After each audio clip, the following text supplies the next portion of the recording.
Hello everyone, welcome back to the best place for the best takes. I'm Benjamin Cure. This is the Benjamin Cure Show. Week 12 of the NFL season proved to be another I'm right week. A lot of the things that I've been talking about for months on end are starting to come to fruition. Teams are breaking down, they're showing you their true colors. Certain players are showing you that if they're in a bit of a rut, it's not a rut, it's who they are now. Of course, I'm talking about Aaron Rodgers. And of course, I was talking about Dak Prescott, a take last week which got a lot of people fired up on social media. Certainly not a pleasant response, but I expected it. America's team rallying behind the quarterback of America's team, and what do you know, Dak Prescott in some of the biggest moments showing you, hey, I'm good, but I'm not great. I'm not talking about Dak on today's show. I am opening with the biggest story of the week. Aaron Rodgers, Jordan Love, the Green Bay Packers. In a game where they had no chance of winning. As a matter of fact, the second they scored their second touchdown, I tweeted out, game over for the Eagles. And even when Green Bay took the lead 14-13 less than 5 minutes later, I never walked back my take. I knew sure enough, because of the triple threat run option, the Eagles run, which is masterfully planned by Nick Sirianni and executed by Jalen Hurts, they were going to be just fine. Not only can they run out the clock, which they do very well in their recipe to success, they also can score using that recipe. They have one of the best running games in the NFL. I had no doubt. There never was a doubt that they were going to end up winning that game. But at the end, when Aaron Rodgers finally decided to call it quits, whether it was the thumb, the ribs, he said, hey, I'm heading to the locker room. And we saw the end of the Aaron Rodgers action. Jordan Love made his first regular season action happen during that game. And it was one where you could clearly tell, this game was not in Lambeau Field in Green Bay, but the stadium was a little bit on edge. They weren't worried about a comeback, but everybody was certainly on edge wondering, hey, what does this Jordan Love kid have to offer? And truthfully, he could not have had a better showing in the allotted amount of time that they gave him. There was probably no chance at a comeback, especially after that Philly field goal at the very end to make it a 10-point lead. But even if you claim it's in garbage time, Jordan Love showed you some great attributes for a guy that we haven't really seen play. He kept his eyes downfield when he had the ball, was looking for the big play, but didn't fall on his sword. He took the easy option when he had to. That halfback option over to his left side, throwing it to A.J. Dillon just to get the yardage, get the completion, move the ball, eventually move the chains. He showed you he could do that. And let me tell you, as much as I've talked to the detriment of Aaron Rodgers, I wasn't sure if Jordan Love had this ability in him. Now, I immediately went on Twitter after that first massive touchdown, that 75-yard drive, and I was looking to see what the responses were, and I saw somebody, of course, you see in the moment overreaction, someone said, I can't believe that the Green Bay Packers have drafted 3 straight Hall of Fame quarterbacks. Now, that made me laugh, especially because it seemed a little too sudden. But, hey, I mean, do we really know what Jordan Love is at this point? After just 2 regular season drives at the end of the game that was all but lost when Aaron Rodgers came out of it? Jordan Love could have a bright future ahead of him with the Green Bay Packers for all we know. He just needs to show it. And I'm sure he's been excited about it too, because we have been talking about the potential appearance of Jordan Love this season for a while now. This didn't start this week or last week. For 3 or 4 weeks, we have heard rumblings on every cable show and even internet shows, hey, if Aaron Rodgers continues to struggle and the Green Bay Packers feel like they're out of it, at what point do they bring in Jordan Love to take the reins for the rest of the season? And let me tell you, I tweeted this at the end of the game, and I stand by it. Mark my words, the Green Bay Packers quarterback 1 next week against the Bears will not be Aaron Rodgers. Aaron Rodgers will not start that game against the Bears, even if he's healthy. Because for the first time in a while, the Green Bay Packers do not have to bend to the will of Aaron Rodgers. And you don't have to make it ugly either. They can say, hey, in-house, we're starting Jordan Love. We want to see what he has. This season is already over. We're not making the playoffs. Let's see what we have in the kid. Let's see what he has. We used a first-round pick on him all those years ago. If anything, we have to recover some of the value. We paid him $10 million to sit on a bench. to have front row seats to every Green Bay Packers game for the last 3 years. You have to see if you can recuperate some value or see if did you draft a good quarterback or did you bust? Was your draft evaluation process really up to par? It could be. Now, I saw after the game Aaron Rodgers addressing his injury, talking about how he was worried that he had a punctured lung at one point. He had to go in. He took x-rays in the moment, and he would also be taking some today, is what he said.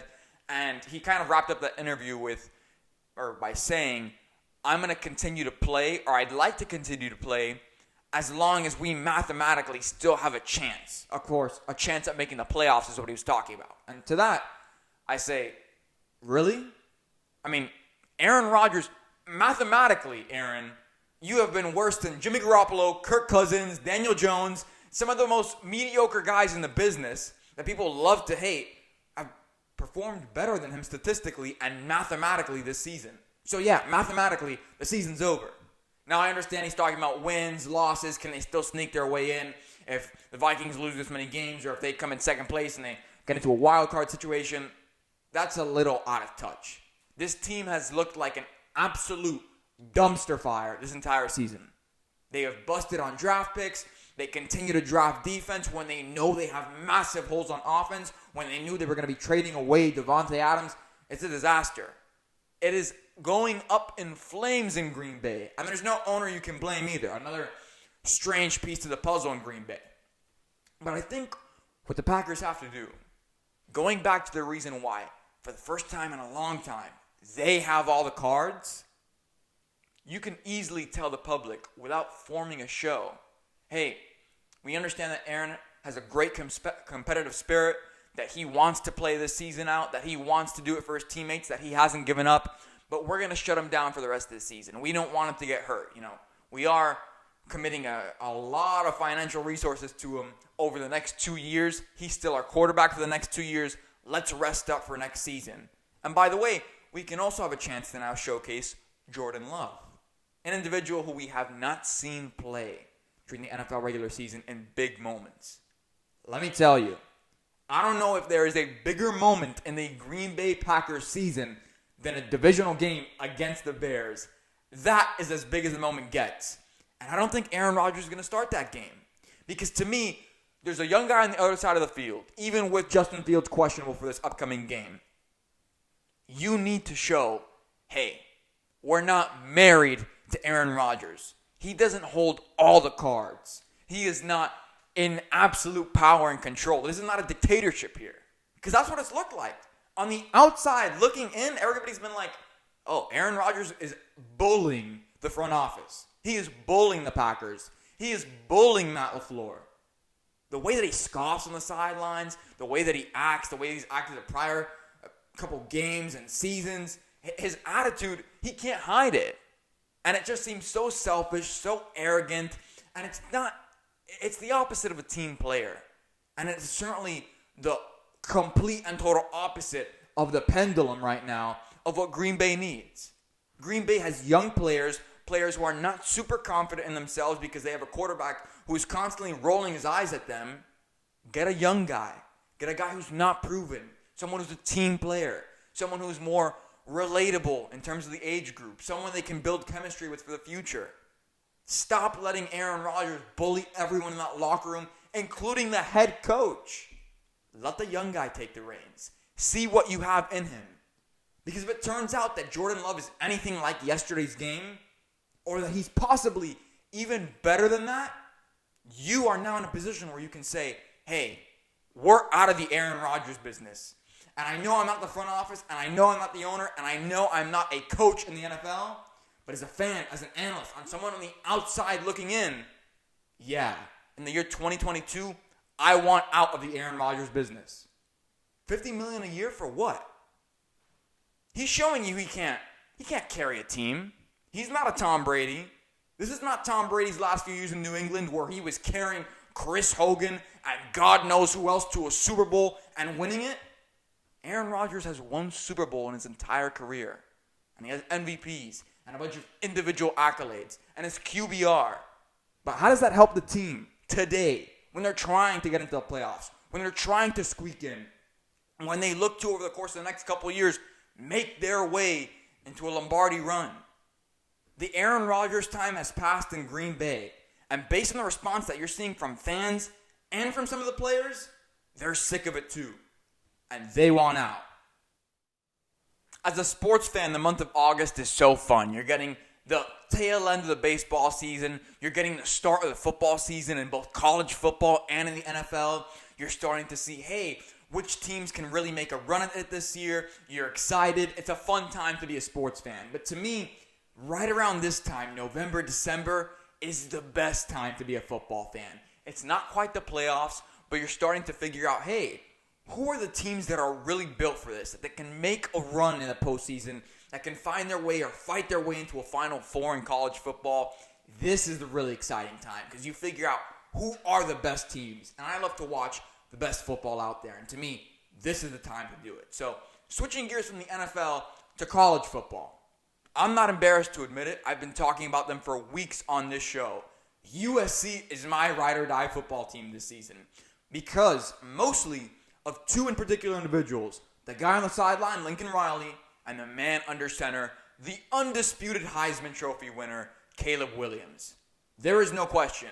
In a game where C.J. Stroud struggled big time in a rivalry game where he didn't look his best, the guy who was in the lead for the race didn't do well, and then Caleb Williams in the biggest game of the night, the primetime game, maybe not the biggest game of the day because Michigan-Ohio State was going on, but certainly the primetime game that afternoon, Caleb Williams always looks comfortable. Never looks like the moment is too big for him. And he reminds me so much of Mahomes. And I get a lot of people that are angry in my Twitter replies saying you're overhyping the kid. Tell me why I shouldn't believe that he looks like Patrick Mahomes. The way that he rolls out to the left and right, his ability to improvise plays, the way that he finds his tight ends in the big moments. It feels very much Patrick Mahomes, Travis Kelce in those big moments where he needs to convert on third down. And his ability to rush and scramble and to evade defenders. There were so many times in that game where the defensive line absolutely destroyed the offensive line. The line collapsed, and they still could not get Caleb Williams to the ground. They got to him, but they could not get him to the ground. Every play was a highlight on Saturday night. It was his Heisman moment. If you didn't think that Caleb Williams was the Heisman Trophy winner as of that morning, you certainly thought it by the end of that night. Of course, if you were watching the game. So, where does USC go from here? Well, the rankings won't be released until tomorrow, but in my opinion, the biggest question here was, is LSU going to fall out? And sure enough, they took an unprecedented, unbelievable, unexpected loss to a very bad Jimbo Fisher coached team in Texas. And now USC actually has a path to the CFP. And that must be very exciting for that entire locker room. They know it. They know they've got a chance. They are knocking on the door. And it is a testament to Lincoln Riley. If they do, in fact, make it to the college football playoff, one of the top 4 spots in the nation, and Lincoln Riley's first year as head coach, he's worth every penny they paid him and more. I mean, you cannot deny the value of great coaching in a big market. Sure, USC hadn't been good in years, but Southern California, a historic program, playing in the Coliseum for a school like USC, that rebuild came overnight. And people may be angry about that, especially Midwest schools in the middle of the country who aren't talked about as much. But the fact of the matter is, rebuilds are a lot easier when you're a big program, when you're a big city, when you're a big market, when you're a big TV market. And everybody knows that USC is part of that Pac-12, and all of that TV money that is coming down the pipeline is going to grow those programs to unprecedented heights. That's the way it is. And Lincoln Riley with NIL bringing the one guy over that mattered from Oklahoma, Caleb Williams. This guy looks like a genius. He looks like a college football guru. And sure enough, I think he'll be ready for the NFL in a couple of years. And I think it's a challenge he will take on because he seems like the competitive guy that would want to do that. But for now, for the next 5 or 6 years, he's going to be one of the best coaches in college football and definitely one of the best recruiters. You can go to all these recruits' homes, to their families, to their parents, and you can tell them, hey, we want your kid to play in Southern California on a full ride in one of the biggest college football programs in the country, if not the biggest. And moving forward, we don't know yet, but possibly one of the most successful. I mean, realistically, in an NIL age where Nick Saban looks really old and outdated, there's a reason why all these teams feel so much more energized and excited. That NIL money, that leveling the playing field, that parity that didn't exist in college football 2 and 3 years ago, it's here now. College football, the shakeup is real. We have not seen a league this competitive for college football in quite some time. And I think USC's got a shot. Everybody talks bad about their defense. Oh, they haven't played a true offense. Wait until they play the real teams, the top 10 teams, the top 5 teams, the top 4 teams, the best teams in the country. I mean, everybody keeps on talking about that. But then I watch this game go to commercial break. I see Caleb Williams take a break, go to the sideline after scoring another touchdown. And then I see USD's defense lock up. And sure, they'll allow a big play. Sure, they'll allow a touchdown. But they get takeaways. If you're telling me, oh, the USC defense is allowing a little over 200 passing yards, but they're getting 2 takeaways a game, I don't care. I don't care. When I have a guy like Caleb Williams on the other side and Lincoln Riley calling plays, I'm totally okay with a defense that lets up a couple yards but also gets takeaways. College football is not the NFL. There are some stark differences between the two. One of those being every NFL possession feels really valuable, really methodical, like a lot of game planning goes in behind it. You watch a guy like Kyle Shanahan, it feels like he completed a master's every single time he game plans an opening drive for the San Francisco 49ers. In college football, it's not like that. Because it's so explosive and back and forth and the offenses go crazy, especially in the Pac-12, each team is going to get a ton of offensive drives and they're going to get the ball in their hands. And that's why, to me, in college football, Caleb Williams is going to thrive and why he's so much better than everybody thinks he is. And by the way, for everyone saying he's not Heisman, that he's not playing well, or this and that, or that he doesn't rank up with the other guys, here's another stat for you that I know doesn't have to do necessarily with the Heisman, but definitely has to do with the power of his name. A sophomore in college, his first year in a new town, not really established with a TV market or the fans who aren't hardcore, the fans who weren't watching early in the season. I went out of curiosity to go and buy Caleb Williams' jersey. He made me an instant fan with how great he's been playing. Guess what? Fanatics, NIL jerseys, every single size from extra small to extra, extra large, men's and women's, sold out. Not a single Caleb Williams jersey available right now in the United States of America. If that doesn't speak to the power of what Caleb Williams is doing and what he is showing you right now, I don't know what does. The only remaining question for me about Caleb Williams is, how crazy is the tanking campaign going to be next year?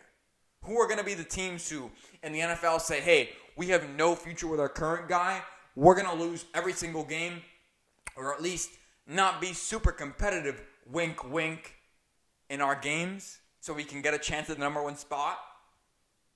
I don't know, but immediately it comes to mind a team like the Panthers, like the Texans, maybe even the Jets if they don't stick with Mike White, who is my next story. It's going to be interesting to see because, trust me, general managers are going crazy over this kid.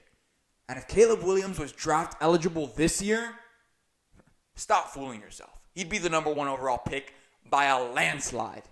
And that's without even seeing how deep he can go in the college football playoff. Rankings come out tomorrow. We will talk about it on our next show, especially because they're playing in the Pac-12 championship on Friday night. Going to be very interesting to watch. But Caleb Williams, USC, Lincoln Riley, don't take your eyes off them. Because something tells me that they are going to be a successful program for a long time.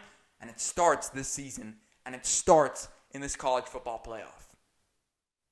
I mean, you really shouldn't be that surprised. If you've been listening to the show, if you listened to the previous story, you know I favor quarterbacks. I show favoritism to the best. And I love my superstars at the position, but I also appreciate what the mediocre, middle-of-the-pack guys can do. And that leads us right into this story.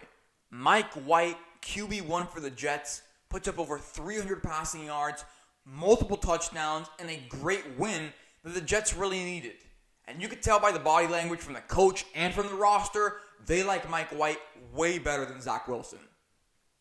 And this is where the NFL gets a little unpredictable, because there was so much talk about the talent of Zach Wilson and what he could be if they refined him, if they sandpapered his talent. But sometimes guys like that don't come to fruition. You can't coach them based on circumstances, situation. Maybe it's the coaching, maybe it's the environment, maybe it's the player. Maybe they're just not good when they're being hard coached or being coached by a tough guy. But the point is, Zach Wilson has proven, hey, while everybody else is kind of getting better and taking that jump this year from my draft class, like Trevor Lawrence over the weekend, who played amazing, who is showing you why he was the number 1 overall pick, to Justin Fields, who is proving why he should have been the number 2 overall pick in that draft. Those guys are getting so much better, and Zach Wilson, he's not a needle mover. He didn't get any better. So now it's time to move off him, especially when he makes comments that kind of show how just unprepared he is at the podium and how he really doesn't have any desire to take accountability. He lost the locker room with those comments last week. That was his final opportunity to make it up to them, and it was a disaster. Zach Wilson will not start another game this season for the Jets over Mike White unless Mike White is injured or unless he plays poorly. But what is it about Mike White that looks so good in that Jets offense? Well, I've talked about it before. Not to say that Mike White is as good as Jimmy Garoppolo or as good as Kirk Cousins, because I don't think he is. But there's something to be said about guys who get the job done. Yeah, they're not Mahomes, they're not Josh Allen, they're not Jalen Hurts, they're not Tua, who has proven to be an excellent quarterback this season. But hey, they get the job done. They get the wins, they get the touchdowns, they put up the completions and the points, and they move the chains. And in a league where it's hard to win and it's hard to score, guys like that, it's hard to move off them. It's hard to say, hey, this guy looks a little lanky, he looks kind of average on tape, but he gave us 3 touchdowns and 300 yards, let's bench him. No coach is going to do that, especially not when you're in the Jets position. Mike White showed you why, as a later round pick, even though he wasn't the most talented guy, he still deserves a roster spot. And he deserves to be QB1 for a team that needs accountability and just a little bit of ability.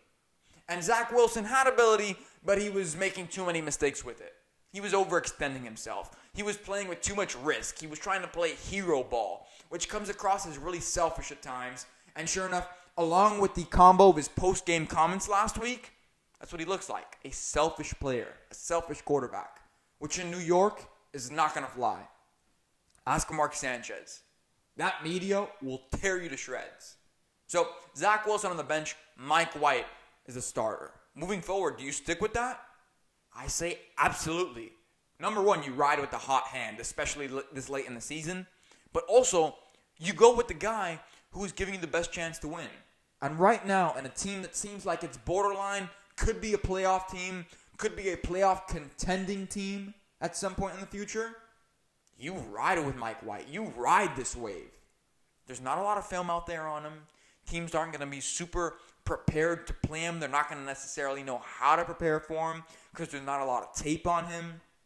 And he gets the completions. What do the Jets need?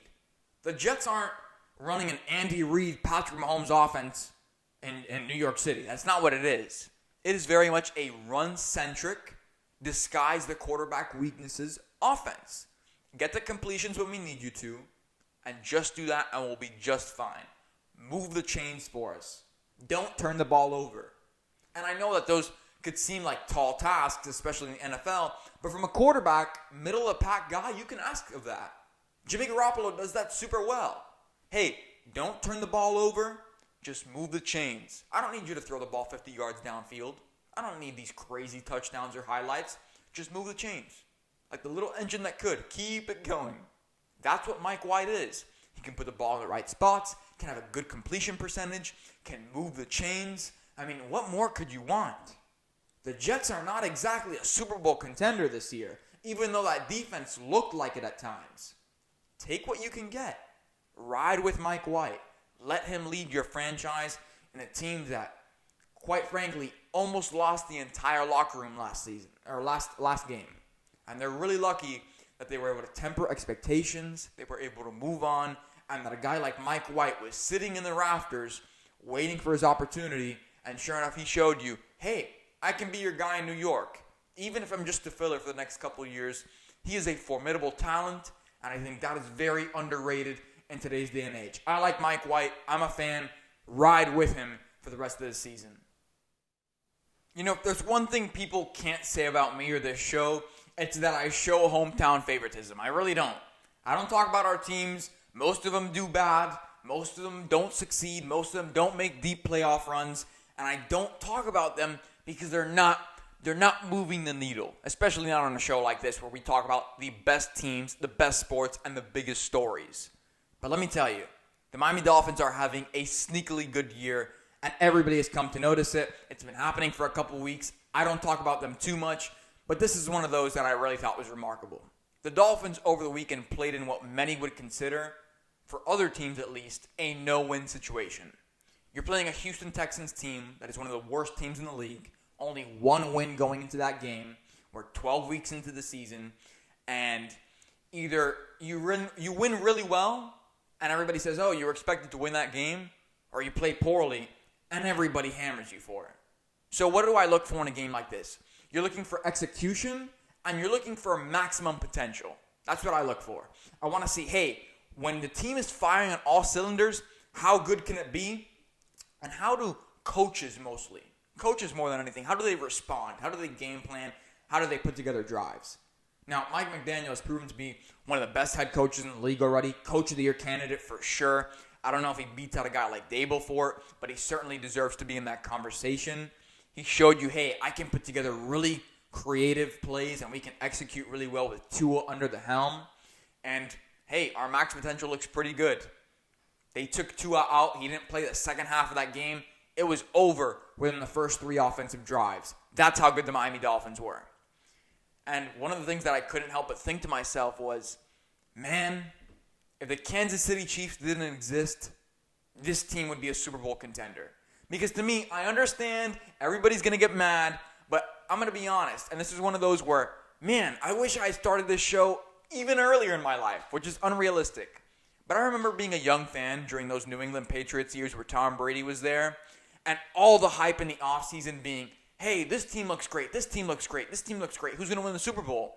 And everybody would kind of count out the Patriots and Tom Brady as a favorite. But in the end, more likely than not, pretty much every other year, Tom and the Patriots would end up winning the entire thing. To me, that's what the Kansas City Chiefs feel like. Everybody gets so tired of consistent greatness that they kind of overlook it. And in an offseason where the Chiefs didn't make too much positive noise, you know, they got rid of Tyreek Hill, but they didn't bring any big names in. Everybody kind of let it slide. We were all talking about the Chargers and the Rams and what stacked teams like that could be. We were talking about the Denver Broncos, who, that's a take that I regret, for sure. I'm not embarrassed to admit that. I regret putting Denver Broncos in my Ben's best list. Absolutely. But it's one of those teams that I think everybody's kind of overlooked because you're kind of bored of greatness. Oh, it's the same team winning again and again. But the Chiefs are just levels above everybody else. And if the Chiefs didn't exist, I feel the Dolphins could be a true contender. Now, according to what you'll hear from the national media and the biggest shows and your favorite shows, people are going to consider the Dolphins to be contenders. And they should be. They are one of the top 5 best teams in the AFC. No doubt in my mind. That offense is amazing. The secondary is super talented. The defense as a whole can get takeaways. And that is a tough thing to do in the NFL. And they still continue to do it with an offensive-minded head coach. That team is stacked. And in a weapons-driven league, they've got the best ones out there. And the Jeff Wilson addition to the run game, it's just overpowered. The Dolphins can beat you in so many different ways that can you really game plan for all of them as a coach? So, yes, Dolphins, one of the better teams out there, especially in AFC.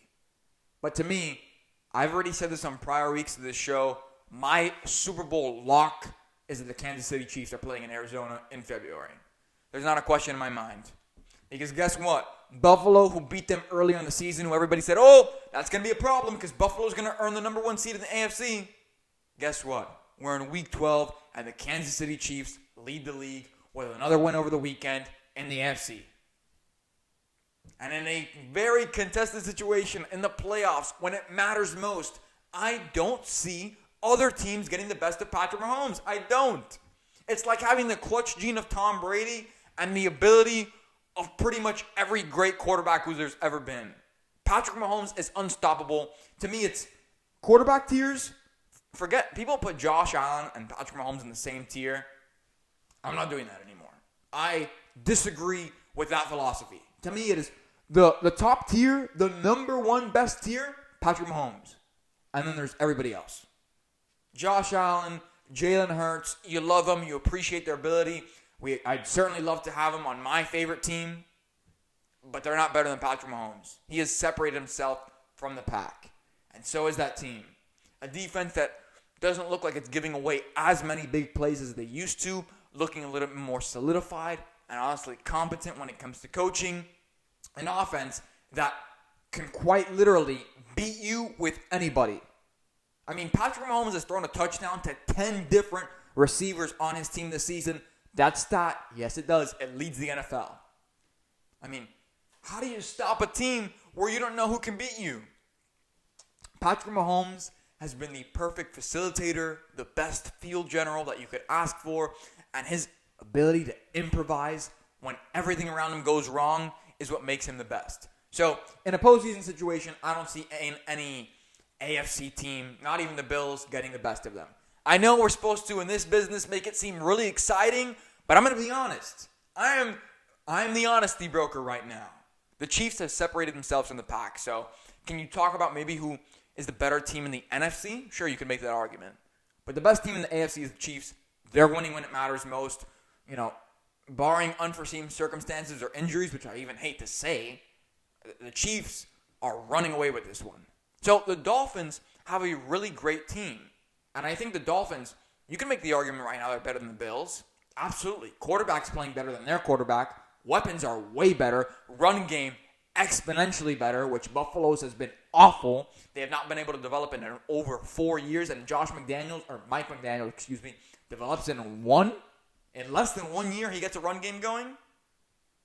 The Dolphins fans, they're making it known they are very proud of their team, and rightfully so.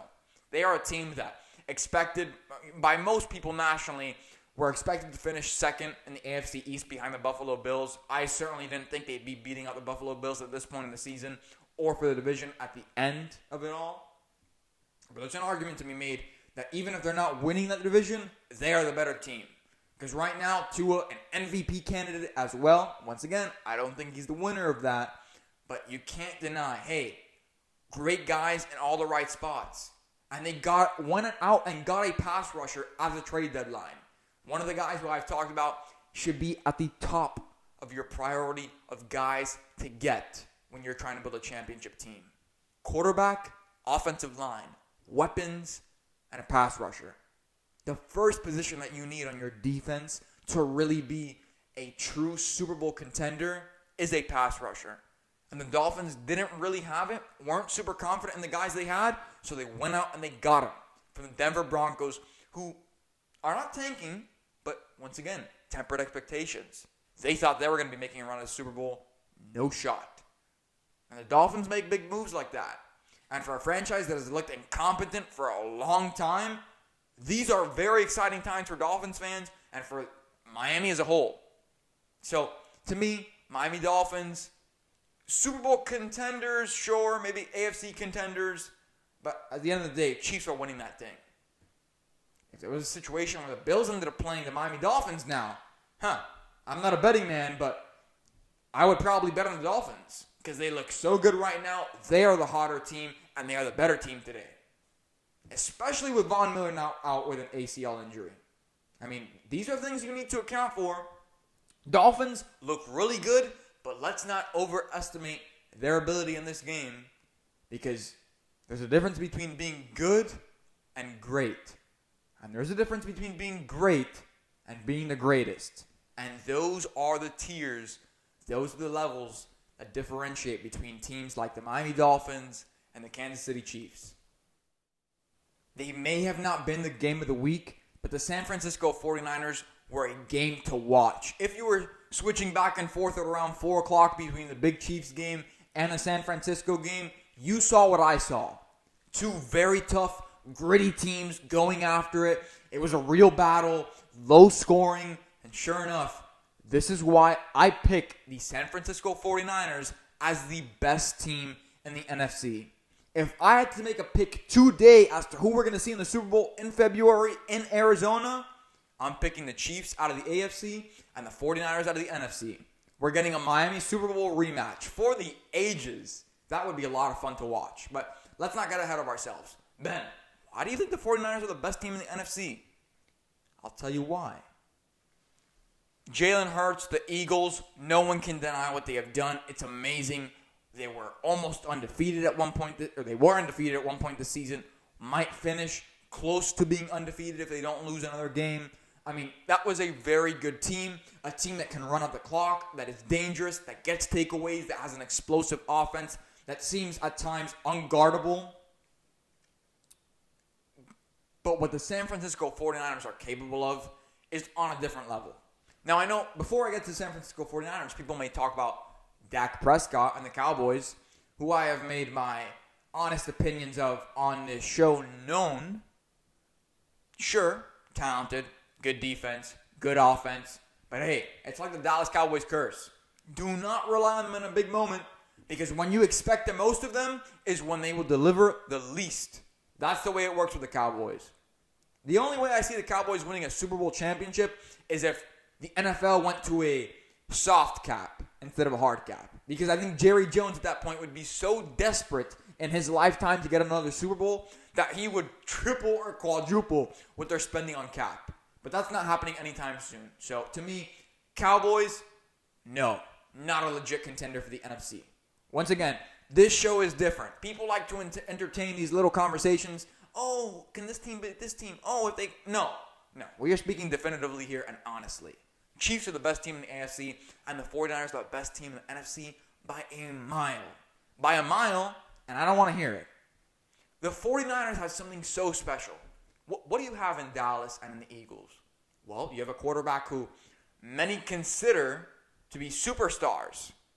I think Jalen Hurts is a superstar. I don't think Dak is a superstar, but the rest of the world seems to think he is. So, hey, let's say, for the sake of the argument, both teams have got superstars under center.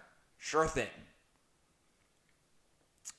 San Francisco 49ers, as lethal and as talented as their offense is, don't have a superstar quarterback.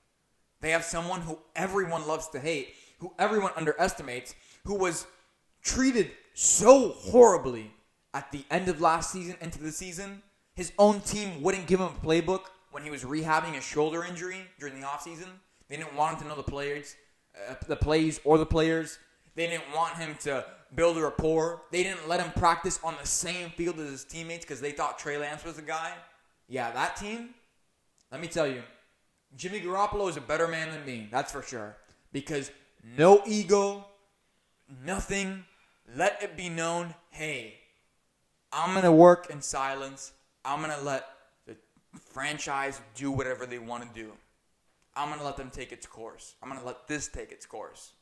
And then guess what? Because of injuries and because of an interesting situation that is the NFL, he found himself under center again. And what's interesting and what's different between these teams in the NFC is, sure, Eagles, great quarterback. Dallas, great quarterback. San Francisco doesn't have a great quarterback. And that's something that is so crazy. Because in Kyle Shanahan's offense, he doesn't need a great quarterback to win. Kyle Shanahan, to win a game by 20, doesn't need Jimmy Garoppolo to play well. He just needs him to play average. Hey, dink and dunk the entire game, get the ball in the right place, and even if you have barely over 100 passing yards, as long as you don't turn the ball over, we're winning this game. Because we're so talented on offense, and our defense is lights out. They have not allowed a touchdown in the last 3 or 4 weeks. They've outscored their opponents 57-0 in the second half over the course of the last 4 weeks. That San Francisco defense is lethal. No one is going to run through that. And the Dolphins face an interesting test because in Week 13, that's going to be the game to watch. San Francisco 49ers, Miami Dolphins, Mike McDaniel, Kyle Shanahan. The coaching trees face off, and that'll be really fun to watch. But to me, when the 49ers can say, hey, we're capable of winning games, and by the way, we don't need our quarterback to play lights out to win those games, I'm sorry, am I missing something? You're telling me the team is that good that the quarterback doesn't need to really show up and they can still win the game? Hell yeah, I'm taking that team as the best team in the NFC. Of course I am. The Eagles, let's face it, they show you moments where the O-line collapses, where the receivers can't get open, where the receivers show you, hey, maybe we're not ones here. Maybe we're not tier 1 guys. We're tier 2 and below. And Jalen Hurts says, hey, I call game. And he starts scrambling and running it out himself. He needs to be Jalen Hurts to win playoff games. Dak Prescott, if he wins playoff games, needs to be the Dak Prescott of his rookie year. Unstoppable, lights out. Shocking the world. The 49ers don't need that. The 49ers could very well win a playoff game, and even multiple playoff games, with Jimmy Garoppolo throwing 150 yards, a touchdown, and 0 interceptions. Or even 200 yards, 2 touchdowns, and 1 interception. Because that team is built so well. The coaching is the best in the league. I think I can confidently say that. Andy Reid is number 1. Kyle Shanahan is number 2. That to me is a 1A, 1B conversation. Coaching, best coaching in the NFL. Andy Reid, you got to give it to him. But Kyle Shanahan, the schemes that he comes up with a very limited capability guy, man, what he does is amazing. He schemes guys open like no one else. Has guys wide open downfield. He is a brilliant coach. And to me, a team with coaching like that, with talent like that, with grit like that, with motivation like that, and with a selfless leader like Jimmy Garoppolo, that is undisputedly the best team in the NFC. And I can't wait to see what the Super Bowl picture ends up being because, hey, I could be wrong. I've been wrong before. But if I'm making my pick today, Super Bowl, Arizona, February, it's Kansas City Chiefs, San Francisco 49ers, a rematch for the ages. And I'm here for 100%. I'm very excited to see who ends up being the final 2 teams standing. And with that said, looking towards the future, that's the end of this show. Thank you so much for tuning in. If you enjoyed this show, make sure to give it a thumbs up down below. Subscribe to the channel if you're not already. Our social media audience is growing big time on Twitter and on TikTok. Make sure to follow us on Instagram, Twitter, and TikTok. @BenKier is the handle. Make sure to go and check out those clips. Rewatch some of your favorite moments from the show. And definitely make sure to go into the comment section and interact with some of the people who may be pro what I'm saying, but a lot of times are very against some of my takes. I'll see you next week. For now, I'm Benjamin Cure. This is The Benjamin Cure Show. See you next time.